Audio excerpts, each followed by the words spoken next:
Yo, what's up guys? Welcome back to the channel, and today let's talk about how to categorize your expenses in Cleo. Now, proper categorization helps Cleo to understand where your money is going. Groceries, rent, dining, entertainment, etc. This powers your reports, alerts, and insights. So you got to make sure that you categorize well. So here's how to do that. So first thing you want to do is to tap the spendings or transactions tab in the app. It goes without saying, of course, that you got to open the app first and log in. But once you're in, just tap the spendings or transactions tab in the app. And then you're going to scroll through your recent transactions and tap any transaction to open its details. And you can select edit category or change category.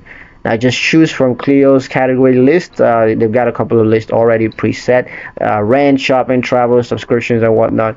And you can just choose whatever it is that expense belongs to. Now, bulk edit options, if available. Some app versions allow editing multiple transactions at once, just for faster organizations. And a bonus tip, Clio learns over time and will auto-categorize future similar transactions more accurately. So it gets easier and easier the more you use it. But yeah, that's pretty much it for the video, guys. Hope you liked it. Hope you found the information here useful enough. If you did, like the video, comment down below, let me know what you thought. Share the video with your friends and subscribe to the channel if you haven't done so already. I will see you in the next one.